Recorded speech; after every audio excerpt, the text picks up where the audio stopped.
গাছগাছালির শখ সবার থাকে না, আবার যার থাকে তার কাছে সময় থাকে না।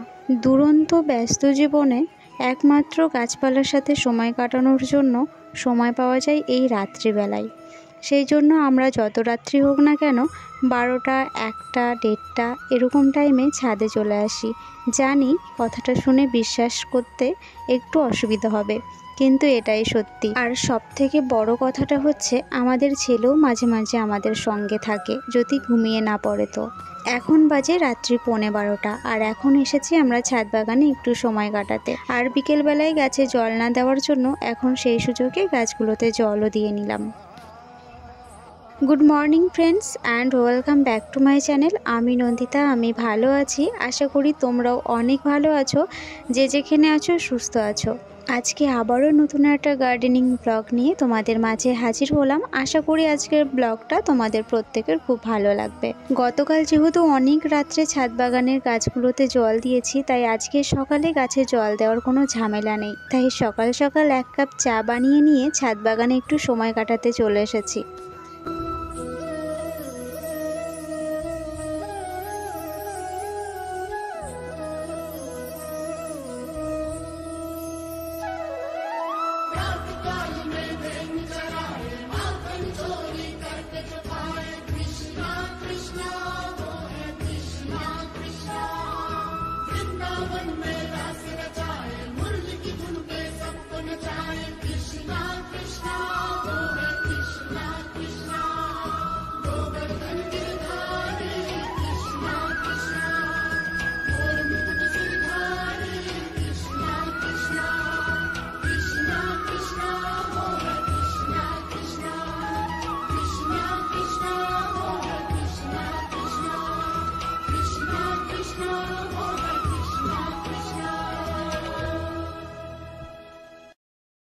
মান্ডেভিলা গাছটাই টুকটাক করে ভালোই ফুল দেওয়া শুরু করেছে। প্রতিদিন কিছু না করলে 5 থেকে 7টা করে ফুল দিচ্ছে।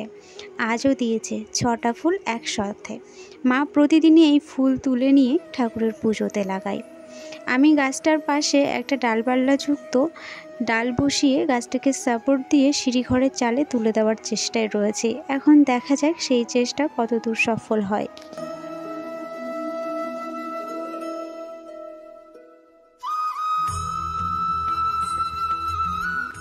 টকটকে লাল গোলাপটার কুড়ি এসেছে, আর আমি মায়ায় ধরে ছাড়তে পারলাম না। গাছগুলোর ভীষণ অবস্থা খারাপ।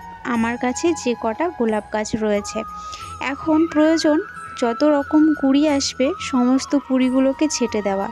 গরমে গোলাপ গাছের ফুল সেরকম ভালোভাবে ফোটেও না, সাইজে ছোট হয়, কালার ভালো আসে না। কিন্তু এত কিছু জেনেও আমি মায়া ত্যাগ করতে পারিনি। তোমরা যদি মায়া ত্যাগ করতে পারো তাহলে গোলাপ গাছের কুড়ি এই গরমে ছেটে দেওয়াই ভালো। এতে গোলাপ গাছের স্বাস্থ্য ভালো থাকবে।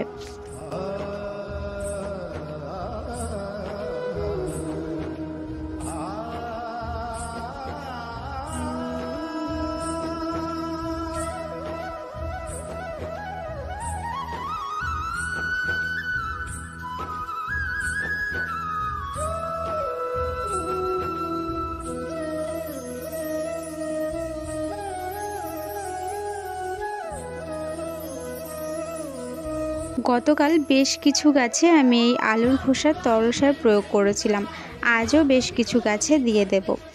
একদিনে তো সমস্ত গাছে সার প্রয়োগ করা আমার পক্ষে সম্ভব হয় না, তাই প্রতিদিন অল্প অল্প করে ভাগ ভাগ করে নিয়ে আমি গাছে তরল সার প্রয়োগ করে থাকি। আমার কাছে খুব বড় জায়গা নেই বলে এই মিষ্টির ছোট ছোট কোটোগুলোর মধ্যে আমি এইভাবে অল্প অল্প করে জল দিয়ে তরল সার ভিজিয়ে রাখি, আর যতটুকু হয় ততটুকুই প্রতিদিন গাছে গাছে দিয়ে দিই।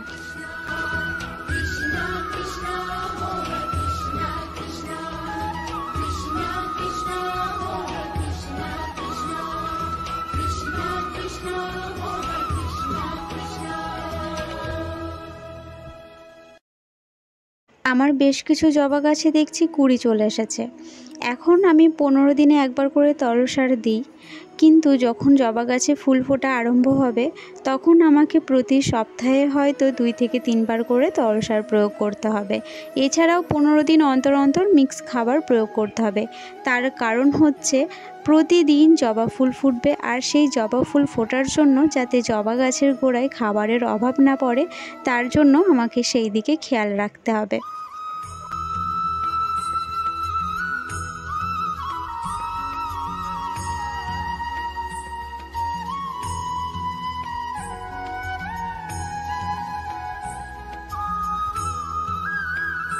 কতটা অসহায় অবস্থায় একটা মা পাখি তার ছোট্ট একটা ডিমকে ফেলে রেখে উড়ে যেতে বাধ্য হয়েছে দেখো। হঠাৎ করে গাছে জল দিতে দিতেই চোখ গেল এই ছাদের মাঝামাঝিতে পড়ে থাকা একটা পাখির ডিমের উপরে। তাড়াতাড়ি করে গিয়ে তো হাতে তুলে নিলাম। ডিমটা যথেষ্ট বড়, জানি না কি পাখির।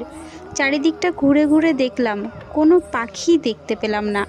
অন্য কোনো পাখি না, ছোটোখাটো পাখিও দেখতে পাইনি। হাজব্যান্ড সকালবেলায় পাখিদের বিস্কুট খেতে দেয়, হয়তো তখনই বিস্কুট খেতে এসে মা পাখিটার ডিমটা পেড়ে ফেলেছে। আর তারপরে তাদের তো আর ভগবান ক্ষমতা দেয়নি এই ডিমটাকে তুলে নিয়ে গিয়ে বাসায় রাখা, তাই মা পাখি অসহায় অবস্থায় উড়ে গেছে।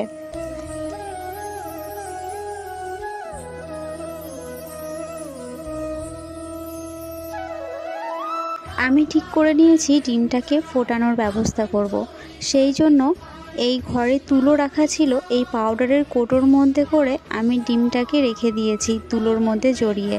এরপর কৌটোটা এনে আমি ছাদে রোদ্রে বসিয়ে রেখে দিয়েছিলাম। রাত্রিবেলায় ভাবছি কম্বল মুড়িয়ে রেখে দেব। তোমাদের যদি অন্য কোনো উপায় জানা থাকে আমাকে অবশ্যই কমেন্টে জানিও, তাহলে আমার সুবিধে হবে। আপাতত ডিমটা যদি নষ্ট না হয়, যদি ডিম ফুটে বাচ্চা বেরোয় অবশ্যই তোমাদের সাথে শেয়ার করব। তবে আজকের মতো এতটুকুই। আজকের ভিডিও যদি কিছু ভালো লাগে তাহলে প্লিজ একটা লাইক করে দিও, কমেন্টে লিখে জানিও।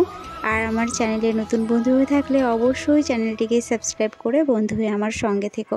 আজকের মতো তবে আসি, টাটা।